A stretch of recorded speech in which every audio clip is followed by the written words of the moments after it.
Imagine being hired to paint a mural in the most powerful building in New York City, Rockefeller Center, the symbol of American capitalism.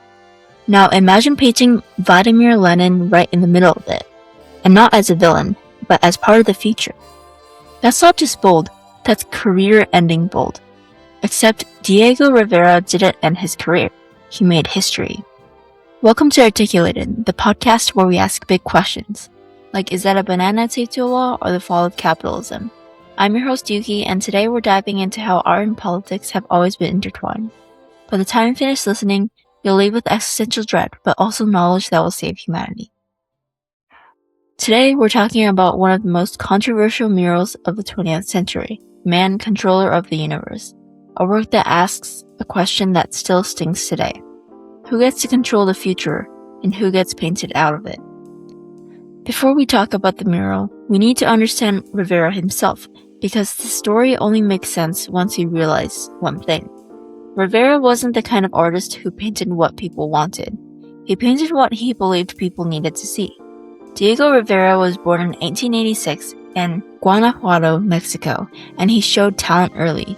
He studied art from a young age and eventually traveled to Europe, where he lived for years and absorbed modern art movements that were changing everything, like Cubism and Post-Impressionism. He was surrounded by the most radical artists of the time in the most radical era, but Rivera's radicalism wouldn't stay purely stylistic. This is because when Rivera returned to Mexico after the Mexican Revolution, Mexico wasn't just rebuilding roads and government, it was rebuilding identity. And Rivera became one of the central figures of what we now call the Mexican muralism.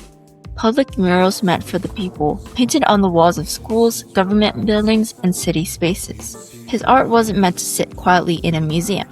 It was meant to confront you on the street. Rivera also became deeply tied to revolutionary politics.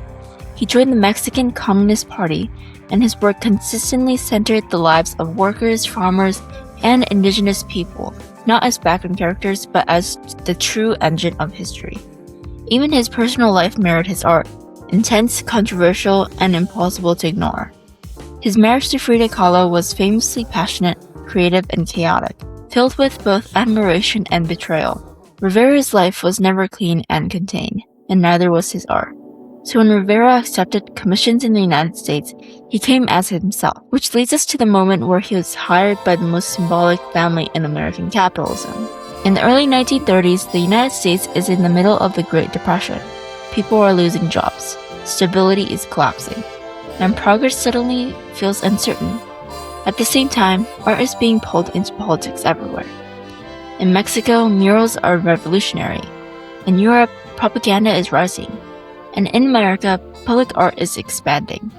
The Rockefellers, builders of a modern empire, want Rockefeller Center to represent the future, industry, innovation, and prosperity. So they hire Rivera, a world-famous muralist, to paint in the new building.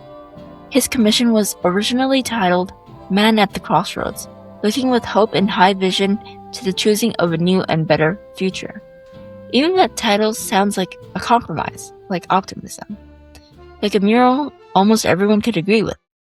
But Rivera had his own definition of better. Before we get into the scandal, let's slow down and actually look at the mural itself, because Man, Control of the Universe is not a simple image. It's more like a blueprint for modern life. At the center is a single figure, a worker. He's gripping a set of mechanical controls, like he's operating a machine that's steering the direction of the world. And right away, Rivera is making a statement. In the modern age, the person who holds the future in their hands shouldn't be the person who owns the building. It should be the person who built it. Around him, the mural explodes outward into curved shapes. They look industrial, like machines. But they also resemble microscopes and lenses, like Rivera is zooming in and out, between the factory and the cell, the industrial and the biological. That detail matters because Rivera is showing modern life as a system, one powered by technology. But science can do two things. It can either liberate people or control them. Above and around the central figure, Rivera creates what feels like two competing futures. On one side, you see the world of well-dressed elites, leisure, and glamour. But look closely, it isn't peaceful. It's distracted and insulated. It's detached from the reality of the masses that keep society functioning. Rivera doesn't paint the rich as comic book villains. He paints them as a class that is comfortable enough to ignore what their comfort costs. On the other side, Rivera paints workers and revolutionaries. Crowds united, organized, and linked together. This isn't the world of luxury, it's the world of collective power. Rivera repeats one motif over and over again. People in groups, crowds, masses. In Rivera's universe, history isn't changed by one great man. It's changed by collective action. And that's why the mural feels so overwhelming, because Rivera isn't giving you a calm scene. He's giving you a war between two systems, capitalism versus communism. And then there's a detail that set the whole building on fire. Rivera includes Vladimir Lenin, not hidden, not subtle, not disguised. Lenin appears holding hands with workers, representing unity across different identities and classes. To Rivera, Lenin is a symbol, a provocation, a declaration that the world Rivera believes in is possible. But to the Rockefeller Center, Lenin is definitely not a symbol. Lenin is the enemy. And once officials see him, the commission is no longer on. Nelson Rockefeller confronts Rivera and tells him to remove Lenin. Rivera refuses. But Rivera does offer one compromise, and honestly, it's kind of brilliant. He suggests adding Abraham Lincoln to balance the mural out. But the point is, Rivera refuses to erase Lenin, because Rivera knows something more. Once you let your patron decide what you're allowed to believe, your art stops being art. It becomes just a decoration. Rockefeller doesn't accept a compromise. Rivera is fired. But Rivera doesn't disappear. He recreates this mural in Mexico, where muralism is meant to belong to the public. And that recreated version becomes man controller of the universe. So what is man controller of the universe really arguing? Rivera is saying the modern world is made of systems like machines, biology, technology, ideology, class structure, and progress isn't neutral.